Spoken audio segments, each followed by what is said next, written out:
Agora sim, boa tarde. Vamos dar início então ao segundo dia do curso Inteligência Artificial, História, Método e Impactos Sociais.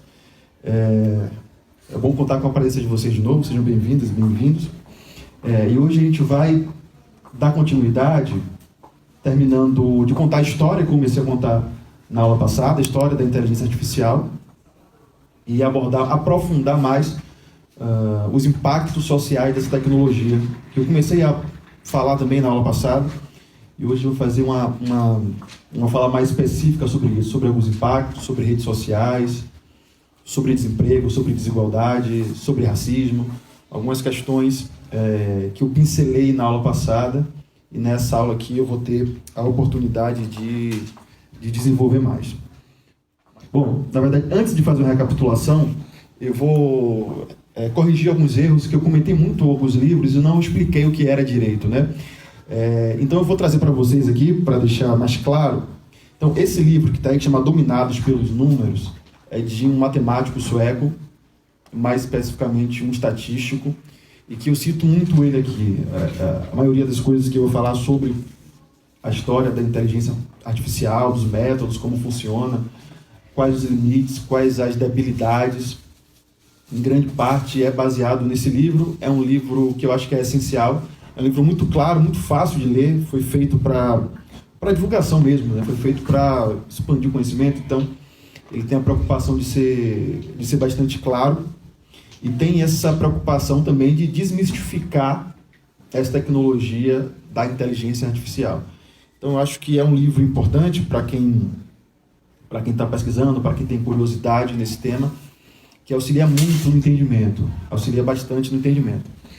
Um outro texto que eu comentei aqui ontem, que eu disse que também era essencial, vamos voltar aqui. Bom, embora esse livro seja essencial, tem algumas partes que eu acho que sejam um tanto quanto problemáticas, mas essas partes problemáticas não dizem respeito à inteligência artificial em si, mas diz respeito a quando ele vai falar sobre política e influência da inteligência artificial no comportamento humano.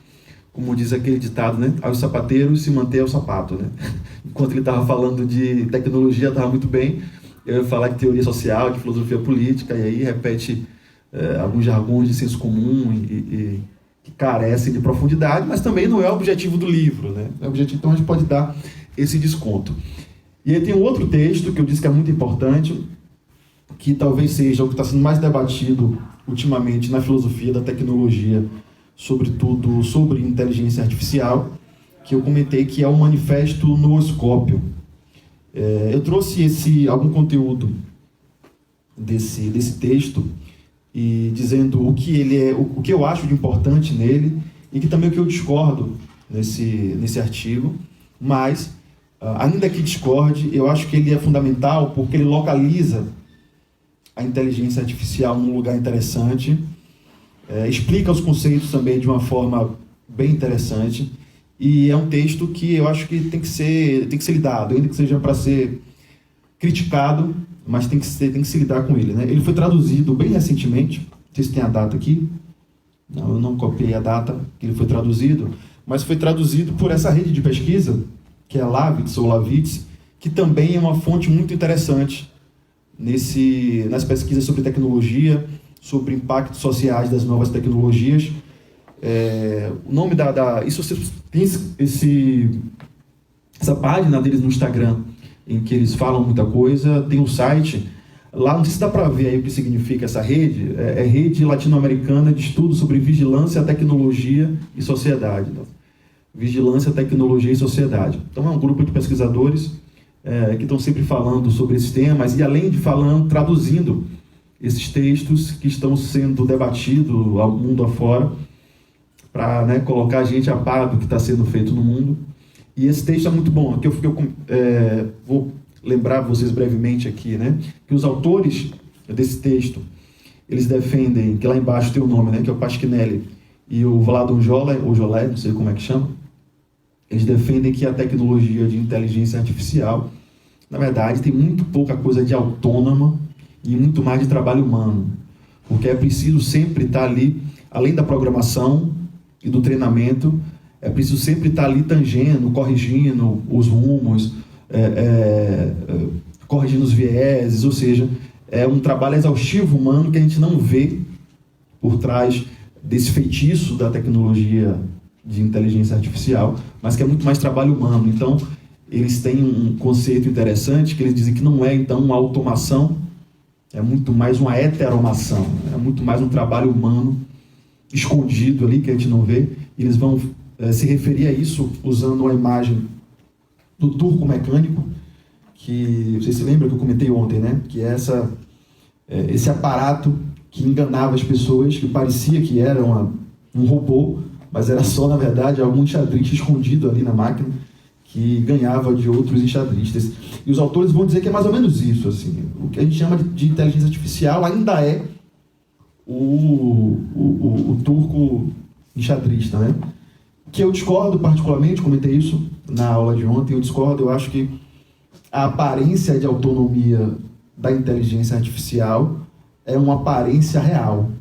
Por mais que isso possa ser contraditório, mas é o que Marx nos ensina lá, tanto nos manuscritos quanto no Capital, tanto na ideologia alemã, que ele vai dizer que, olha, é uma ideologia, mas é uma ideologia real. É uma ideologia real. Isso tem efeito na vida prática. Por mais que seja um fetiche, por mais que seja uma ideologia, por mais que seja um discurso, é um discurso que tem um efeito real nas nossas vidas.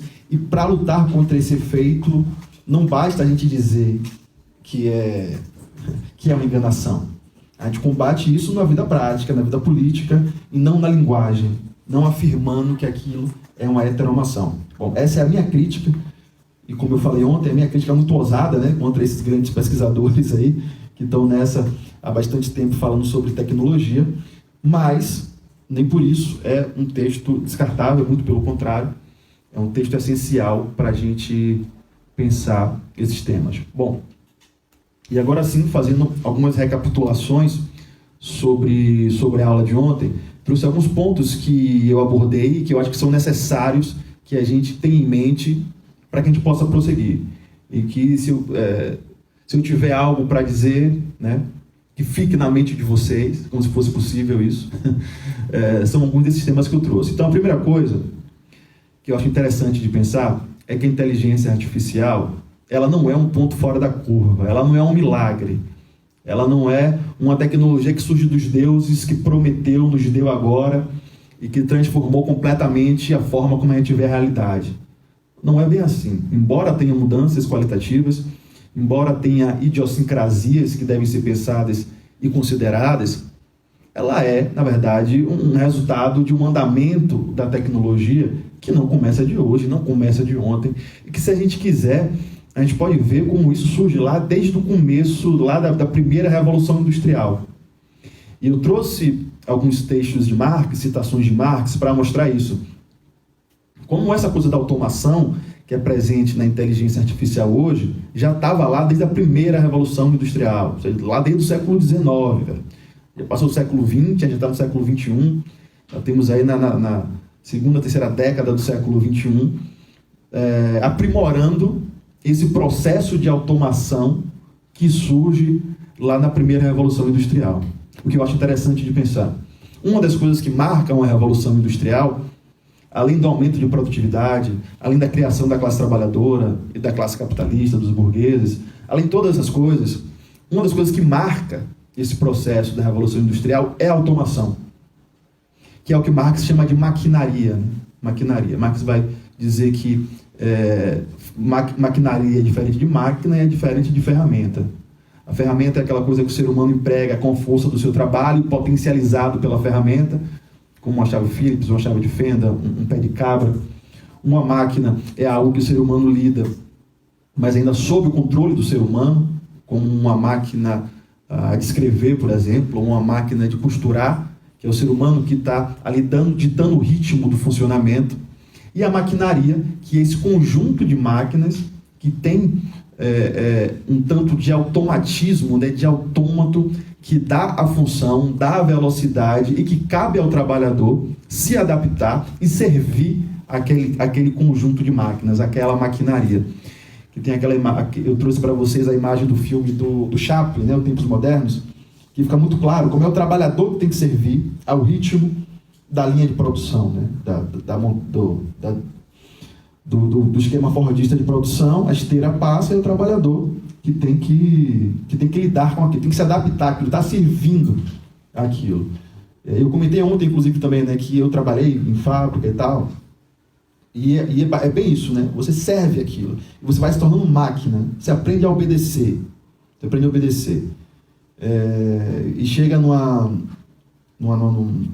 em algumas condições bizarras, mais extremas, em que o trabalhador tem que renunciar, digamos, até o seu caráter humano de, sei lá, ir no banheiro, de beber água, né? Para seguir o que a máquina faz, porque a máquina não vai no banheiro, a máquina não bebe água, então ela não para. Então o trabalhador também não pode parar. E eu passei muito por isso, assim, né? Quando a gente demorava demais do banheiro, ou bebendo água, vinha um capataz ali, né? Dizer, não, volta para lá. E hoje a gente vê como isso é perverso cada vez mais, né?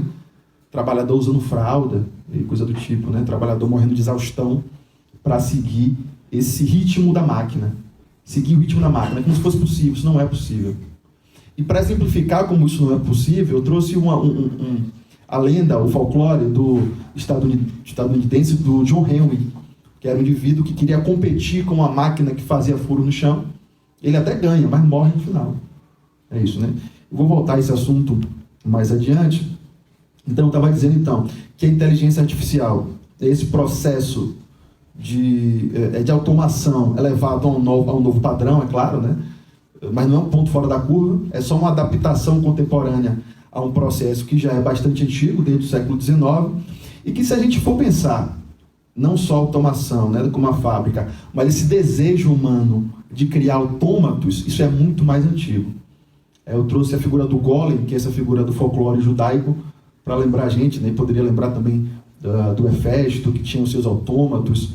Então, o desejo humano, a fantasia humana de ter autômatos que realizem o seu trabalho de forma automática, isso aí está, desde que a gente pode mapear a história da humanidade, que isso está presente lá.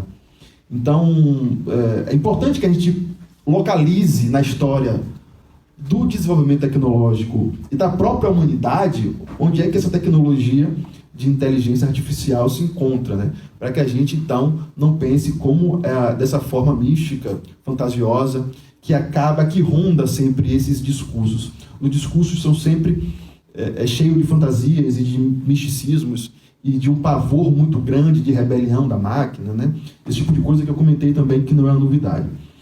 Então, eu trouxe também que mesmo as tecnologias de IA mais sofisticadas, estou falando de redes neurais, de aprendizado profundo, algo que eu comecei a explicar na aula passada, que eu vou falar um pouco mais hoje também, sobre redes neurais especificamente.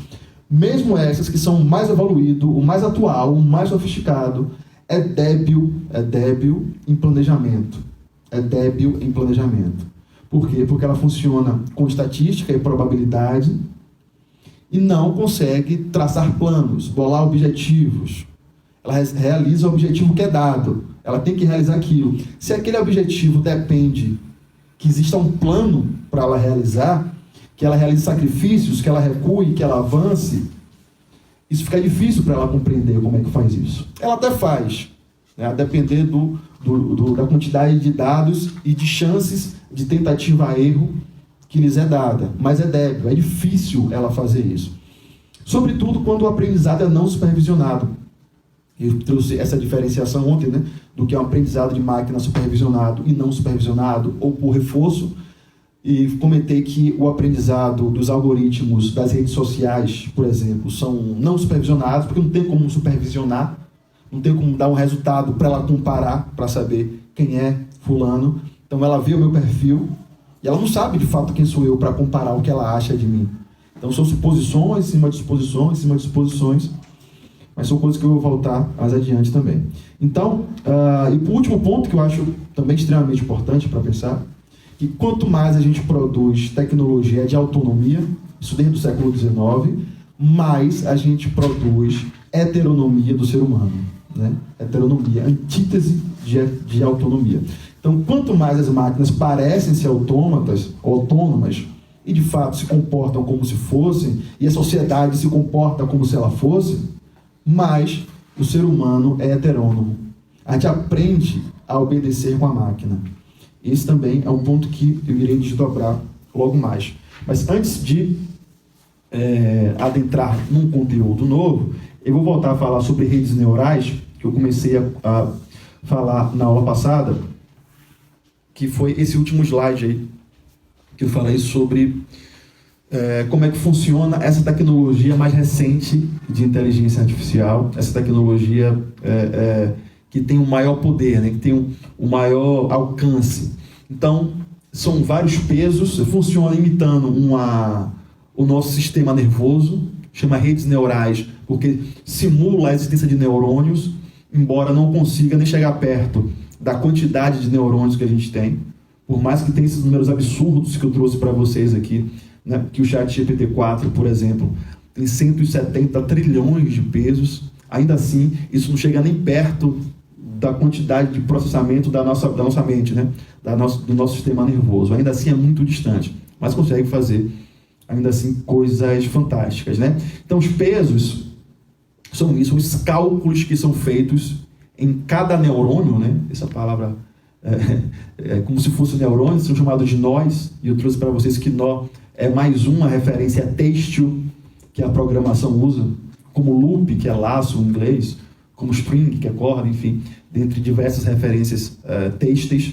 Então, cada nó, cada neurônio desse vai pesando, fazendo cálculos de importância de cada suposta verdade,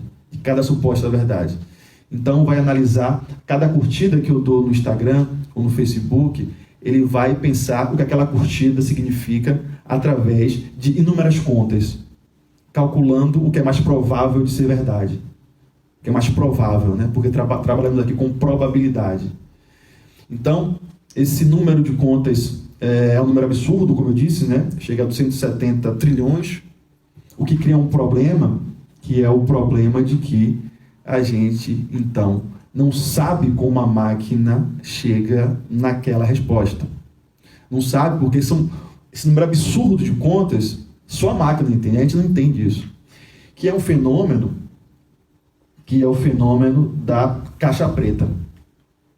É um problema hoje na ciência da computação, e quem trabalha, né, com filosofia da tecnologia e tal, que é o problema da caixa preta. Eu trouxe aqui essa imagem, a primeira imagem ali, que é mais ou menos como funciona, né? Entra um input, né, entre os dados e sai a resposta, e o que acontece no meio, que é o processamento do computador, a gente não faz ideia de como funciona. E não faz ideia porque é nesse nível de complexidade aqui, né? Você dá uma imagem do cachorro e pergunta pro computador, né? Mas agora você vai ter que definir o que é um cachorro. Vai me dizer o que é um cachorro ou um gato agora. Vou te dar várias imagens de cachorro para você treinar, para entender o que é um cachorro, e depois você vai me dizer o cachorro. Só que esse meio termo tem todas essas quantidades absurdas de conta que ele faz.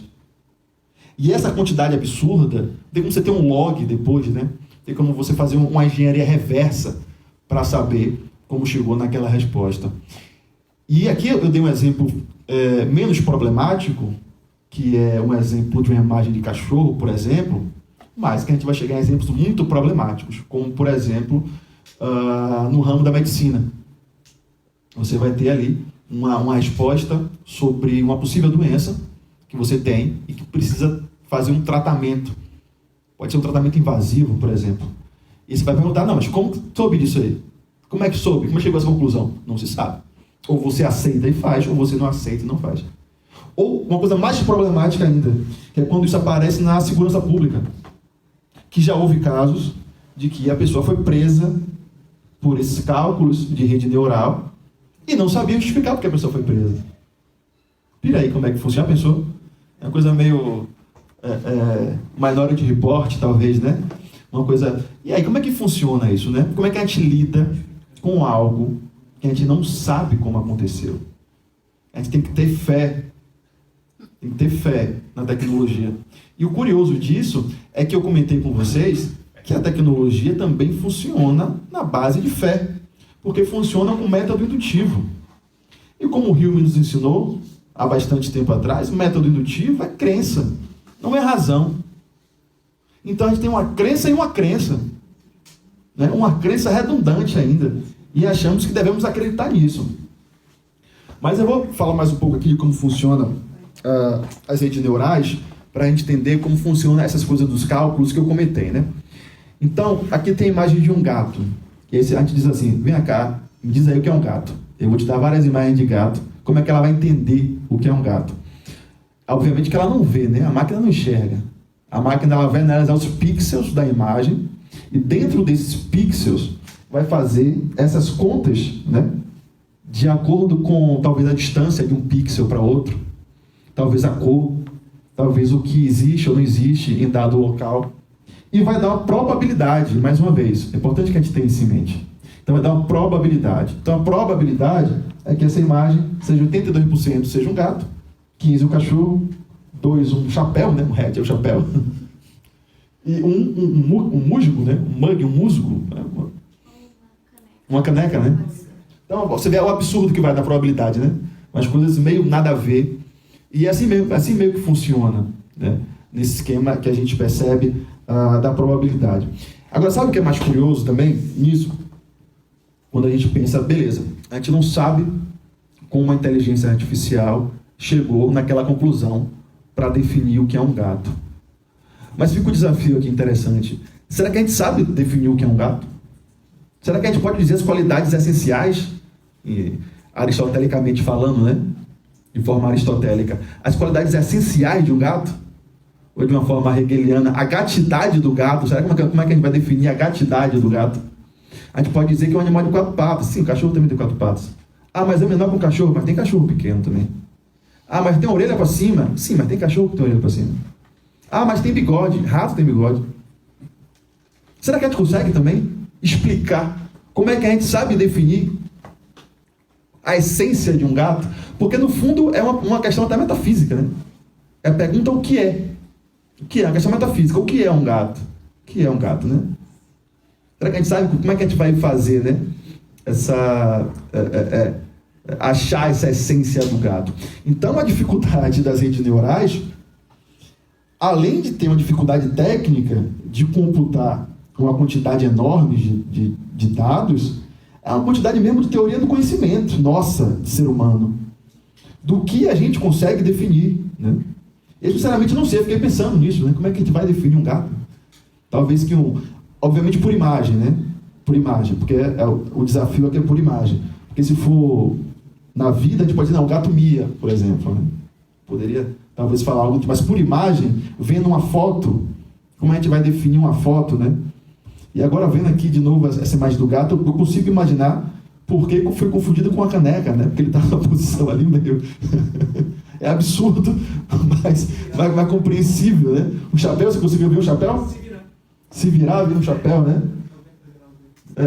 Talvez se virar, vira um chapéu, né? Então é meio absurdo, mas é compreensível, né? Essas maluquices que é isso, né? Que são probabilidades, que são estatísticas, que baseado em experiências anteriores, baseado em dados anteriores, a máquina infere uma resposta, né? Infere uma resposta. Então a gente está todo na linguagem da epistemologia moderna. A gente está todo na linguagem da epistemologia moderna. Então todo na linguagem do método indutivo, que foi abordado por Hume, que foi respondido também por Popper, por Kuhn, e que é um problema ainda para a epistemologia contemporânea. Ainda. O Popper vai responder a Hume e vai dizer, olha, Hume, veja bem, bicho, eu concordo com você, o método indutivo é um problema. Ele vai dar aquele exemplo lá do cisne. Tu dizias que todos os cisnes eram negros porque os europeus não conheciam, todos brancos porque os europeus não conheciam o cisne negro, né? Então supunha-se que todos os cisnes eram brancos, aí surge o cisne negro. Meio que quebra a teoria, você tem que mudar a teoria, né? Mudar para caber um cisne negro na teoria. Então o Popper vai dizer, olha, Hume, tá certo, velho. Ele tá certo em criticar o método indutivo, mas eu acho que não é baseado em crença o método indutivo. É uma outra coisa. E a solução também não é um certo ceticismo. Mas ele vai dizer que é a falseabilidade, né? Tem uma teoria que a gente possa falsear. Bom, aqui com a rede neural, a gente não pode falsear mesmo, porque a gente não sabe como foi feito, né? A gente não tem os argumentos. Como é que a gente vai falsear? Porque para quem talvez não tenha intimidade, a falsear é que você pode contar como foi feita a teoria, né? e que a pessoa pode questionar ela. Pode colocar ali em prova e pode questionar. Uma questão de fé, por exemplo, não pode ser falseada. Né? Não existe. Então, por isso que não é científica. Da mesma forma que a conclusão alcançada pelas redes neurais não podem ser falseadas, porque tem-se justamente essa caixa preta que não nos permite entender quais pesos foram utilizados e quais, digamos, argumentos foram concordados ou discordados para chegar em uma conclusão. Hoje, há na ciência da computação, uma área da ciência da computação dedicada a resolver esse problema, dedicada a resolver essa caixa preta, que é um problema muito, muito sério porque, como eu disse, além da dificuldade técnica, é uma dificuldade de teoria do conhecimento. Eu não sei assim, profundamente o que está sendo feito para resolver essa questão, mas eu sei que, embora exista pesquisas sobre isso, essas pesquisas não são muito do interesse das grandes empresas de tecnologia, elas não estão muito interessadas em desenvolver pesquisas nisso. Na academia, em alguns lugares do mundo, é onde está sendo feito pesquisas, estudos para lidar com esse problema e suavizar essa questão, né? Que seria uma forma de você, não que a máquina desse um log de todos os cálculos que ela fez, porque isso é impossível, mas que ela fizesse uma espécie de resumo, dizendo, olha, baseado em cálculos tais e tais e tais, eu concluí que esse argumento aqui é o argumento que vai defender que isso aqui é um gato, por exemplo. Né? Ou que essa pessoa deve ser presa e aquela não deve ser presa. O que entra em outro problema que eu vou tratar adiante. Perceba que eu estou falando o tempo todo em cálculo. E que é uma dificuldade, justamente, de transformar esse cálculo numa linguagem que a gente compreenda. Transformar os números em palavras, em algo que a gente compreenda. E eu vou voltar a isso depois, mas só para dizer isso, né? Primeiro que a gente tem essas grandes problemáticas, sobretudo na área da segurança, na área da medicina. Nesse documentário que eu comentei ontem, que chama Coded Bias, ele dá alguns exemplos também no mundo do trabalho, que é pessoas que são demitidas ou contratadas de forma automática por um processo de inteligência artificial envolvendo redes neurais, e que por isso mesmo ninguém sabe por quê. Então a pessoa, você vai trabalhar, chega para trabalhar naquele dia, bate seu cartão, seu ponto ali, e a pessoa fala, não, você foi demitido. Mas por quem? Pela máquina. Mas por quê? Não tem como saber. Vai para casa só e imagine você. Ou você é contratado, também não sabe por quê foi contratado. Não sabe nada, velho. Então a gente vai vivendo. Cara, isso existe. Isso não é uma suposição de futuro. Isso já acontece em alguns lugares do mundo e não acontece, não é de hoje. Porque a tecnologia é muito rápida. Esse documentário Coded Bias, que narra essas histórias, ele nem é tão mais recente assim. Eu acho que ele é de antes de 2020, se eu não me engano. Posso procurar depois. Mas ele não é tão recente. Ele está em 2023 já. Eu lembro que eu vi ele, já faz algum tempo que eu assisti esse documentário, já não é tão recente, e já falava sobre isso. Outra coisa sobre crédito, né? As pessoas que têm crédito positivo ou negativo, como calcula aquele crédito, não sabe. Então a pessoa entra ali, uma espécie de limbo financeiro, e não sabe por quê, não sabe quais foram as contas que levaram ali. E aí o mais importante, que, como eu comentei na aula passada, todos esses algoritmos são muito movidos por uma série de vieses preconceituosos. Então, o que esse documentário mostra é que muito disso é movido por racismo, por exemplo. Então, a gente não sabe o que está nessa caixa preta, exatamente, mas a gente tem algumas certezas. A gente sabe que tem racismo, a gente sabe que tem homofobia, a gente sabe que tem machismo. Né? Então, é preciso que avance-se nessa tecnologia para compreender minimamente o que se passa na caixa preta, para que a gente possa lidar com as verdades expostas pelas inteligências artificiais de uma outra forma. E eu, pessoalmente, acho que a gente deveria lidar de uma forma radicalmente diferente mesmo. Porque não são nem verdades, né? São suposições probabilísticas. Né? A imagem do gato aqui de novo, né? Tem a probabilidade de ser um gato, 82%. E que a gente pode refazer as contas, inclusive, para ver se é isso mesmo. Porque a estatística está longe de ser a coisa mais segura que tem. Está longe de ser a coisa mais segura que tem. E eu vou voltar a falar do meu querido Vitória, eu sempre falo, sempre gosto de dar exemplo. O Vitória é o terror dos estatísticos. No ano passado, quando o Vitória subiu da Série C para B, davam 2% de chance para o Vitória. 2%. E o Vitória subiu. Aí o Vitória sobe para a Série B, e aí tinha mais de 90% de chance para cair. E a gente passou um tempão em primeiro lugar. E sempre habitando ali a ponta de cima da tabela. Então, times como o Vitória, é por isso que eu sou assim, né? São o terror dos estatísticos. Né? Então, seria tipo aqui, ó, ser um chapéu. Né? Ser esse mesmo 2% de ser um chapéu. E o Vitória fez.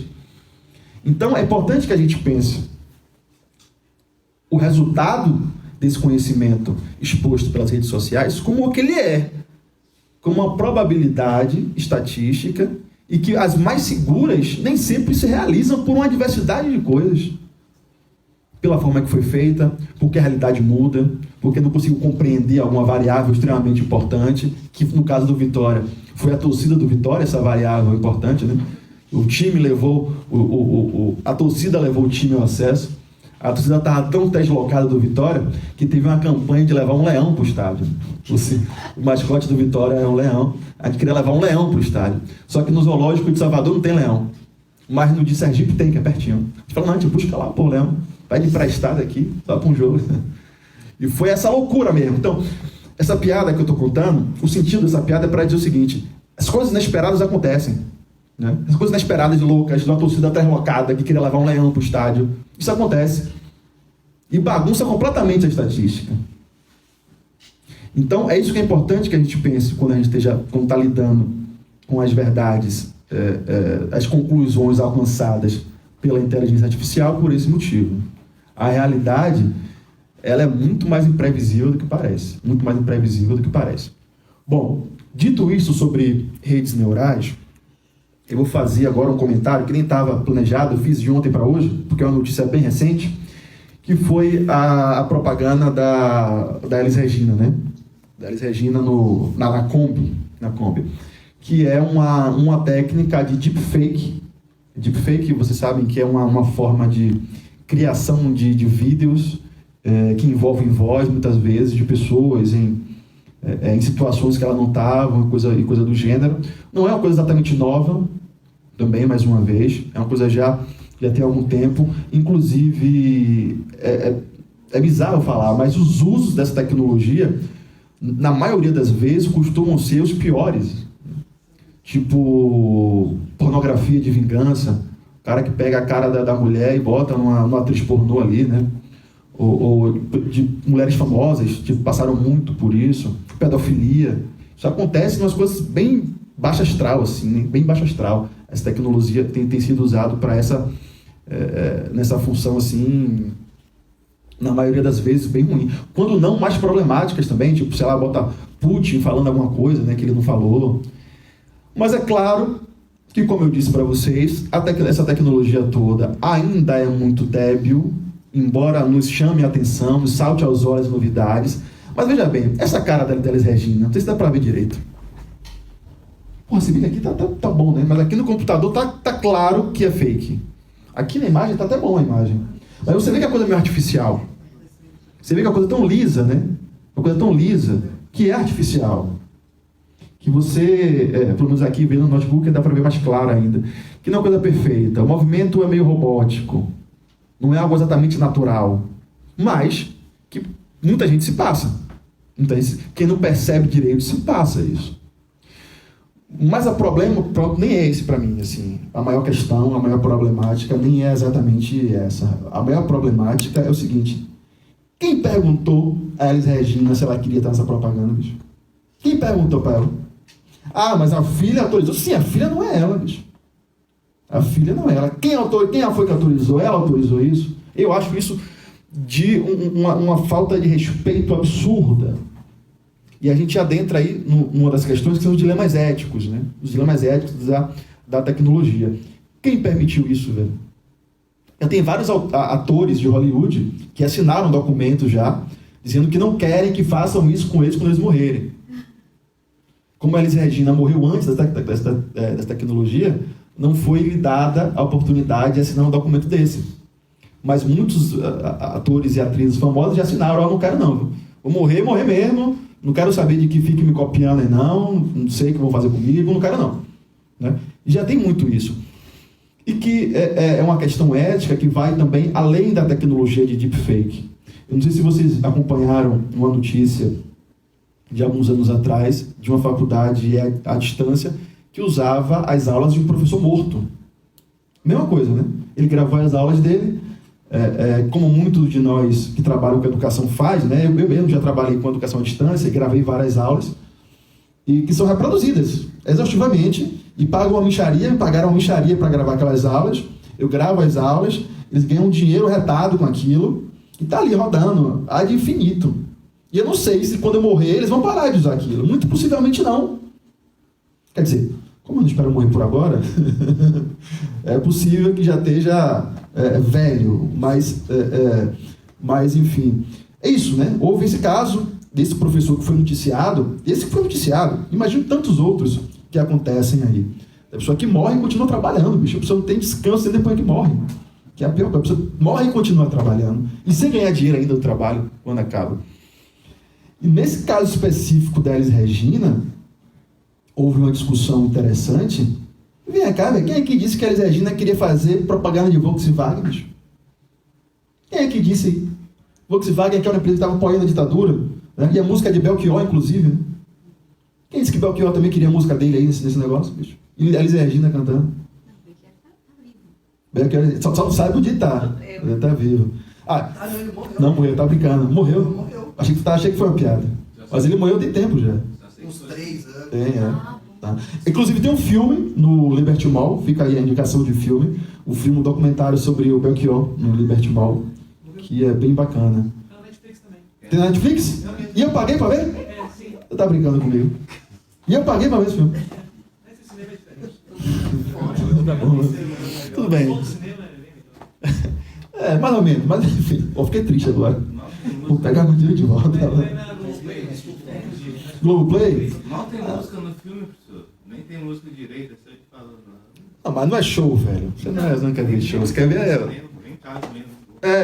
mas enfim, vamos voltar antes que eu fico mais triste. Perdi meus R$18 de volta lá que eu paguei. 6 anos que ele morreu. Já faz tempo, né?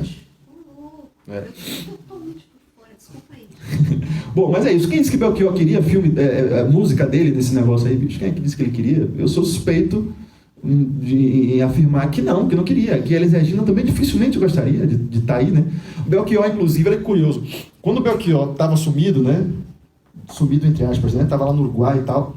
Recebeu uma enxurrada de oportunidades de propaganda, entre elas uma da Volkswagen, para ele voltar. Era só para ele dizer assim, algo como: pelo novo Gol, até eu volto. Pronto, dizia isso, a Volkswagen pagaria tudo que ele estava devendo, ainda ganhava um grande cachê com aquilo. A Belchior, não tô aqui para isso não, velho. Não tô aqui, a minha função não é essa. Ou seja, ele negou aquilo em vida. Mas em morte, não sei, os herdeiros aí tal, acharam por bem que deveria usar, né? A mesma coisa a Elis Regina. Não acho que a Elis Regina toparia entrar numa dessa, não. Estaria em outra, estaria fazendo da mesma forma que a gente não vê a galera dessa geração fazendo isso, né? Então é isso. Essa tecnologia de deepfake, que é essa tecnologia já razoavelmente antiga, você tem alguns canais, inclusive, que fazem muita piada, que eu acho interessante. Os canais de piada, com isso eu acho engraçado. Que pega, sei lá, Bolsonaro e coloca falando umas coisas engraçadas assim, meio nada a ver e tal. Mas você vê que é uma coisa absurda e é engraçado. Ou o pessoal do cinema ou da música que usa isso para fazer um clipe interessante ali.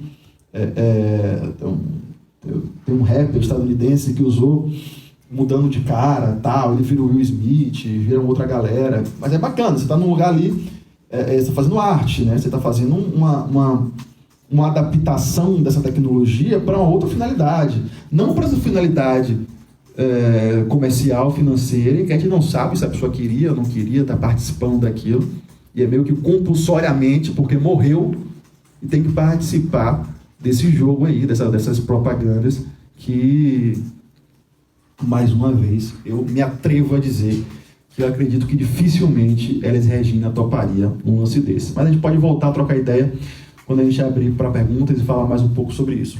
Bom, dito isto, sobre redes neurais e deepfake, eu vou fazer um último comentário sobre o ChatGPT, para que a gente possa falar mais sobre os impactos sociais da inteligência artificial em geral. E vou dizer para vocês, quando o ChatGPT surgiu, a versão 3.0, né, me veio na mente muito uma figura da literatura, que é essa figura aqui. Né? Não sei se vocês conhecem esse livro, que é o Guia do Mochileiro da Galáxia, que é um livro de ficção científica, é um livro de comédia. Né?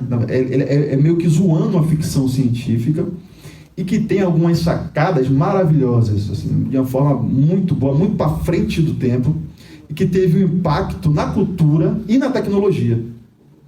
Teve um impacto tão grande na tecnologia que o primeiro robô que foi feito para desafiar o Kasparov, eu comentei na aula passada aqui, né, o desafio do enxadrista russo Kasparov contra a máquina, o primeiro robô feito, o nome era Pensador Profundo, que é o nome desse robô desse livro. Só que o Pensador Profundo perde, do Kasparov. Aí eles fazem outro robô e fazem pedem, né, uma campanha para que as pessoas digam o nome. Aí eles juntam o nome, o Deep desse Pensador Profundo e o Blue, porque a IBM era conhecida como Big Blue. Ele faz o Deep Blue, que é o robô que consegue ganhar do Kasparov. Então tem essa coisa de como esse livro é muito surreal, porque aparentemente é um livro muito besta, muito bobo, engraçado, de comédia, mas não é nada de besta, de bobo. É um livro que estava falando coisas de 1979, que são extremamente atuais no que diz respeito à inteligência artificial. Uma outra coisa que esse livro fala, que também entra na tecnologia, é que existe uma tecnologia de tradução biológica nesse livro, que eles chamam de Babel Fish, peixe Babel. Babel por causa da Torre de Babel, né? Que é um peixe que a pessoa bota no ouvido e dali tudo é traduzido automaticamente. E justamente Babel Fish é o nome de um dos primeiros aplicativos de tradução. Já antes do Google Translate, né? Antes dessas coisas, Babel Fish era um dos principais, né? Que usou esse nome do pensador, do Guia do Mochileiro das Galáxias. Bom, mas o que é que eu acho que o ChatGPT tem relação com esse livro, né? Então eu vou contar um pouco da história, dessa passagem, do que acontece. A humanidade criou uma inteligência artificial, um robô, para responder todas as questões do universo, que é a questão da vida, do universo e tudo mais. É isso, nada mais. Ele deveria responder sobre o que é a vida, o universo e tudo mais. Aí faz o robô lá, e aí o robô diz que precisa de não sei quantos bilhões de anos para alcançar a resposta. E eu acho curioso esses bilhões de anos, que me lembra justamente as bilhões de sinapses, né, que o ChatGPT usa. E aí o pessoal vai lá, né? Depois de bilhões de anos, vê, não, agora a gente vai ter a resposta, da vida, do universo e tudo mais. Né? Que negócio emocionante. Aí vai de galera, né? Tem uma galera ali que você vê ali, quase como uma partida do Vitória, quase a mesma quantidade de pessoas que tem no Barradão, que foi ver ali a resposta sobre a vida, o universo e tudo mais. E olha como o robô é bonitinho, né? Uma cabeça enorme, que ele não consegue controlar, fica segurando com a mão ali, e ele vai dar a resposta dele, né? Todo mundo faz aquele silêncio sepulcral para ouvir a resposta do robô, e o robô responde 42. É a resposta para a vida, o universo e tudo mais. 42. Aí, obviamente, que o povo, né, não é possível, aquele desapontamento coletivo. 42? Não. Aí ele, não, sim, eu calculei direitinho, eu fiz todos os cálculos, a resposta é 42. E o povo se desespera. Mas isso fala muito sobre inteligência artificial, que eu comentei aqui, tanto ontem quanto hoje. A máquina calcula. O que ela faz é calcular. O que ela trabalha é com números. Ela trabalha com números. Então ela calculou aquela resposta, que ela não sabia nem qual era a pergunta direito, que era a vida, o universo e tudo mais, e chegou na resposta 42. Então isso é uma coisa muito importante para a gente pensar. Porque quando o ChatGPT surgiu, a gente começou a usar ele como uma espécie de oráculo mesmo, né? Ou como esse robô, um oráculo de Delfos que a gente aprende lá, né? Que Sócrates vai se consultar, ou como esse robô, que era a resposta da vida, do universo e tudo mais. E o robô fala, bicho, não tenho como responder isso. Eu vou te dar números aqui, eu vou te dar uma probabilidade, eu vou te dar uma cifra, um código. É o que eu posso te dar aqui. Mas as pessoas insistem. Não, é absurdo, você não pode. A gente esperou bilhões de anos para você dar a resposta, você vê que 42. Mas qual é a pergunta? Aí, não, então, aí o robô responde, né? Não, para fazer a pergunta é mais difícil. Eu vou precisar de mais bilhões de trilhões de anos para elaborar a primeira pergunta que vocês querem. Não sabem nem qual é a pergunta que vocês querem. É vida, universo e tudo mais. Precisa da pergunta primeiro. Então, eu vou demorar mais bilhões e trilhões de anos para ter a resposta, a pergunta e depois a resposta. Aí, passado, né, esse tempo, o povo vai lá, mas cadê, rapaz? Você está trabalhando na pergunta? Ele não. Eu criei um outro computador para trabalhar na pergunta e agora eu só vejo televisão. Eu vou ficar vendo televisão aqui, uma televisãozinha na frente dele, que é uma coisa que mostra também interessante como a inteligência artificial funciona, que eu comentei mais cedo, que ela é um reflexo da gente. Ela é um reflexo da gente. Então, se a gente vê televisão, ela vai querer ver televisão. Tem outro robô nesse mesmo livro que é interessante, que é um robô depressivo. É um robô até fofinho assim, mas ele é todo depressivo, pessimista, né? Programaram o robô para ter emoções humanas, e a emoção humana que veio para ele foi depressão. Fica mal, nada vai dar certo. E justamente, olha só que louco isso. Estou falando de 79. Ou seja, nem existia essa inteligência artificial que conhecemos hoje, baseada em probabilidade, em estatística. Era aquela inteligência artificial rudimentar que funcionava de uma maneira dizendo: faça isso sob dadas circunstâncias. Era só isso que existia em 79. E só muda no final dos anos 90. É claro que, teoricamente, existia, como eu falei aqui, desde da década de 40, a intenção de criar redes neurais, sistema de aprendizado de máquina. E eu suponho que o autor do livro estava antenado com essas coisas. Porque esse robozinho, que é um robô pessimista, ele trabalha com probabilidade o tempo inteiro. Ele fala, né? A probabilidade disso dar certo é de quantos por cento? Vai dar errado, 10% de dar certo de probabilidade. E o lance da probabilidade é um fator fundamental no livro.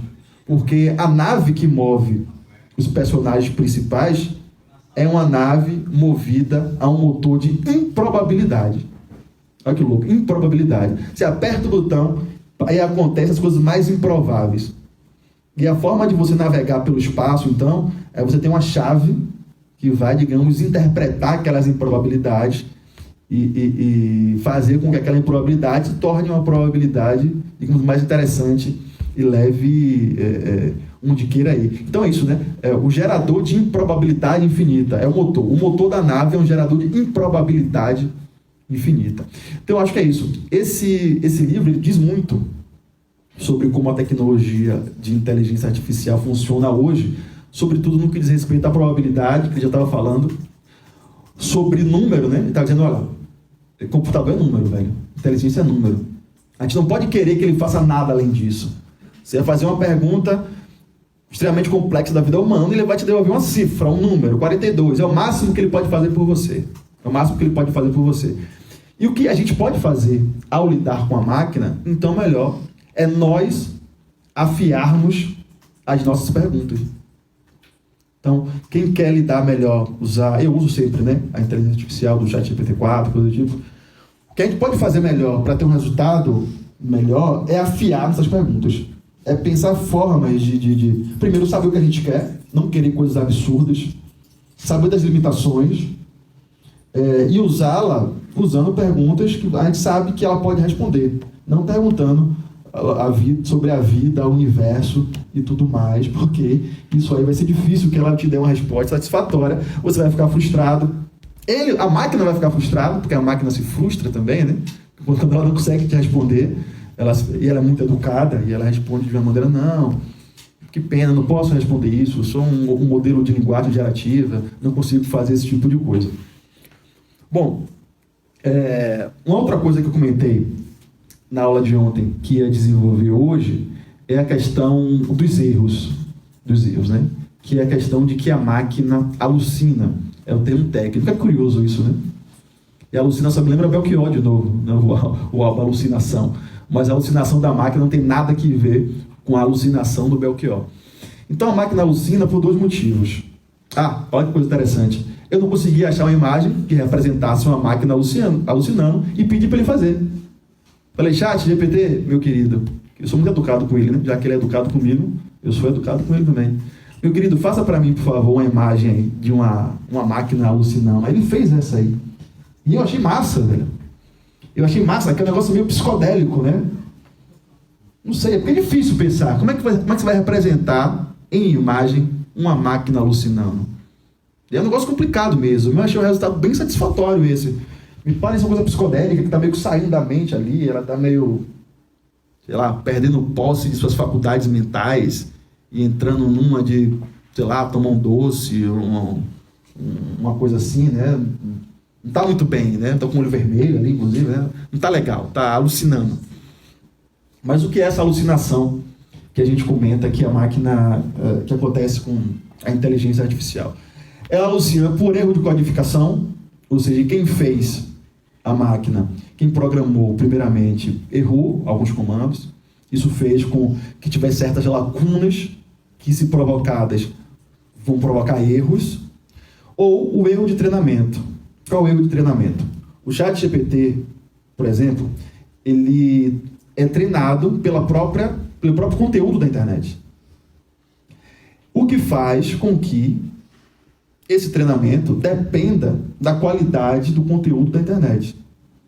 Se você vai procurar algo que não tem muita informação, como eu disse ontem para vocês, a eficácia, a acurácia, que é outro termo técnico, a acurácia da inteligência artificial, ela é muito dependente da quantidade de dados.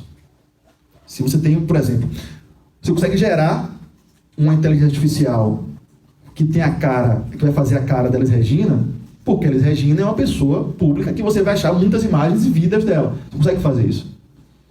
Né? Obviamente deve ter pego outras imagens e fotos de arquivo pessoal e coisa do tipo, enfim. Mas se você pede para fazer a minha imagem, por exemplo, dificilmente vai fazer algo que preste, ou não vai fazer. Vai alucinar, como eu pedi uma vez, ela alucinou, botou uma pessoa que tinha nada a ver comigo. Porque não tem muitas informações minhas na internet. Mas se pega uma pessoa famosa, aí ela consegue fazer um trabalho melhor de reconhecimento facial e de reprodução daquela face. Então, quando ela não tem muito, quando falta conhecimento, ela inventa. Olha que curioso. Quando falta conhecimento, ela inventa. Então, eu perguntei para o ChatGPT 4 quem era eu, né? Quem é Christian Arão? Aí respondeu direitinho a primeira vez. Colocou que falou da UNB, faz para doutorado da UNB, pegou lá as coisas do escavador, do currículo Lattes, citou alguns artigos que eu escrevi. Falei, olha que legal, o negócio está funcionando. Mas perguntando mais coisas, né? Perguntando mais coisas, falei, me dá uma imagem de Christian Arão. Aí não dá, deu uma imagem nada a ver com a história. Aí depois que ele me deu a imagem errada, eu continuei perguntando o que mais eu tinha escrito. Aí me deu artigos que eu não escrevi. Eu falei, pô, que bom, se ele está dizendo que é meu, eu vou botar no Lattes. Está dizendo que é meu aí, eu vou botar no Lattes, eu vou botar as fontes ChatGPT, foi eu que escrevi. Mas não fui eu que escrevi, fui ver, era uma outra pessoa que escreveu. E a pessoa que, não sei, eu nem via semelhança, nem física e nem teórica. A pessoa não trabalhava com os temas que eu trabalho, embora em alguma semelhança, mas a meu ver, uma semelhança um quanto absurda. Então a alucinação é muito nisso. Primeiro, pela falta de dados, se não tem dados, ela inventa. E segundo, como as ferramentas que funcionam tendo sua base de dados, a web, o conteúdo feito na web, ela vai vacilar porque o conteúdo na web não é preciso. O conteúdo da web não é seguro. Quem foi que disse que o que está na internet é verdade? Né? Aquele meme, né? Se está na internet é verdade. Mas não é verdade. Não é verdade. Então o que a gente tem, na verdade, é uma série de conteúdos feitos nas plataformas de YouTube, Instagram, uma porrada de coisa, que não só não prezam pelo rigor e pela verdade, como muitas vezes erram de propósito para gerar engajamento. Erram de propósito para gerar engajamento. E olha como é a bola de neve. Essa galera erra de propósito para gerar engajamento. Isso faz com que, com o engajamento, ela cresça. E esse crescimento faz com que ela vire um objeto mais fácil para o ChatGPT procurar ela. O ChatGPT não vai procurar uma coisa pequena, que tem pouco engajamento, vai procurar uma coisa que tem grande engajamento. Só que, olha o que é curioso, justamente o que dá engajamento é a falta de rigor. É a falta de rigor. Então, é uma coisa que eu estava começando a comentar ontem, como o ChatGPT, sobretudo, e essa tecnologia de inteligência artificial mais mainstream, né, elas são entretenimento. Elas não estão preocupadas com base de verdade. O ChatGPT não está preocupado com base de verdade. Tem lá aquele joinha, né, que você dá o joinha para baixo para dizer se aquela resposta foi satisfatória ou não. Aquilo não diz nada. Aquilo diz sobre o desejo da pessoa que está perguntando, não sobre a verdade. Então, isso torna que servir como uma fonte de conhecimento muito insegura. É uma fonte de conhecimento muito insegura por esses motivos, né? Por esses motivos que eu dei.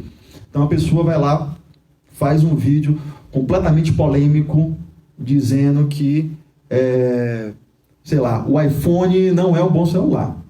O bom celular é aquele celular que eu comprei no camelô e que funciona muito melhor. Aí o povo vai lá reclamar, todo mundo, né? Reclama. Aí faz um engajamento absurdo. E aquilo vira um parâmetro importante para quando a rede neural for calcular. Porque ainda é tudo muito baseado em popularidade. A maioria das inteligências artificiais que regem o mundo virtual, de todas que você imaginar, dos mecanismos de busca de artigo aos mecanismos de busca de pessoas, tipo Tinder, essas coisas. É tudo baseado na mesma lógica de popularidade. Então tem uma preocupação, isso que eu vou falar está relatado no livro que eu comentei mais cedo, que é o Dominados pelos Números. Há uma preocupação científica com isso. Porque os artigos científicos que vão alcançar maior visibilidade, nem sempre são os melhores, mas os mais polêmicos, os mais sexys, os que têm informações que as pessoas querem ver aquela informação, né? Aquela coisa do viés de confirmação. Eu vou ler aquele artigo, eu vou citar aquele artigo, porque é o que eu quero, é o que eu estava esperando que alguém dissesse mesmo. Então, o que as redes sociais fazem, do Google Scholar, né, que é a plataforma do Google de artigo, ao Tinder, é a mesma coisa. É um concurso de popularidade. Concurso de popularidade. Quem se aventura aí na vida de solteiro, que a gente sabe que é uma selva, né, e vai entrar num aplicativo desse de namoro, é isso, né? Como é que ele organiza as pessoas que aparecem? Por popularidade. Eu baixei o Tinder, né? Fui abrir lá. Sempre as mulheres que aparecem primeiro são as mulheres de biquíni, né? Gostosona, papo, paniquete. Porque são as mulheres que têm mais like. E como ele trabalha por probabilidade, é o que ele imagina, que provavelmente eu vou gostar mais. Porque já que todo mundo gosta, eu também vou gostar. E vou dar mais like naquilo. Isso faz com que haja uma desigualdade muito grande, tanto no Tinder quanto na vida acadêmica. De que poucos artigos são muito lidos e muito citados, porque aparecem sempre nas pesquisas, e outros vão criar uma maré absurda, um oceano absurdo de artigos, até que podem ser muito bons, mas que não entraram no hype. Não entraram numa de ser o que a galera tá discutindo e está comentando, e que é o tema da moda, por exemplo. A gente sabe que a academia vive de moda também, né? Como tudo na vida, a academia vive de moda. Eu, por exemplo, estudo o meu filósofo de cabeça, que eu disse ontem aqui, né? É um filósofo que não está mais na moda, já teve. E quando eu descobri isso, foi uma coisa meio esquisita, né? Eu falei para vocês que é Marcuse, o meu filósofo de cabeça. Embora eu fale dele pouco, ainda não falei dele aqui, nem ontem, vou falar dele logo mais aqui. E eu sempre achei que Marcuse era um filósofo que tinha uma certa baianidade. Eu sempre achei isso. Foi morar na Califórnia, tirava foto na praia. Falava as coisas de Eros, de civilização. É um filósofo quase baiano, né, velho? Mas ninguém entendia, ninguém concordava. Até que eu fui ler o livro de Caetano Veloso, chama Verdades Tropicais, e que no prefácio do livro, ele disse que o título original que ele queria colocar no livro era Boleros de Civilização, em homenagem a Marcuse. Genial, né? Boleros de Civilização. Eu fiquei de cara, eu adoro bolero. E eu achei maravilhoso isso. Mas ele não colocou esse título justamente porque esse livro foi indicado pela gringa, pelos Estados Unidos, e os editores dos Estados Unidos falaram, não, bicho, ninguém lê Marcuse aqui mais não. Essa referência sua nem faz sentido aqui. nem faz sentido, nem precisa fazer isso.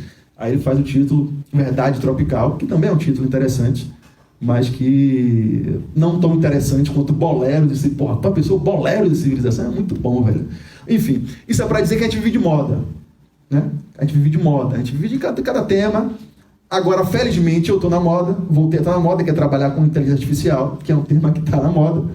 Então, o meu artigo, que está aqui no dossiê, que a professora Cecília organizou, inclusive, né, sobre algoritmos e coisa e tal, é um artigo super lido, assim. Volta e meia, quando eu vou lá para baixar ele, porque eu perco e baixo de volta, aí me espanto. Tem meses que bate 200 downloads, e eu falo, porra, nunca imaginei isso, né? Que eu ia entrar na moda, de que o tema que eu trabalho vai ser um tema que o pessoal vai querer ver, vai querer ler o que eu escrevi, coisa e tal. Então é isso. Acontece que há esse concurso de popularidade, que não julga efetivamente a qualidade das produções, mas julga o alcance, a probabilidade de que aquilo vai fazer as pessoas gostarem, se interessarem por aquilo. Então, é mais ou menos assim que funciona. Isso é um perigo terrível. Porque isso pode acabar basilando o nosso comportamento, velho. Que a gente vai querer se preocupar cada vez mais em fazer algo que chame a atenção, para ter uma relevância, para ser lido, para ser escutado, porque a gente não escreve nada que não é para ser lido, né? A gente não escreve para ficar guardado, para criticar a roedora dos ratos, como diz Marx, né? A gente não escreve para criticar a roedora dos ratos. A gente escreve para ser apreciado. Então, para chegar que seja apreciado, a gente vai entrar numa, cada vez mais, de se colocar de uma maneira que chame a atenção, muitas vezes, até pode ser que comprometendo a qualidade do nosso trabalho.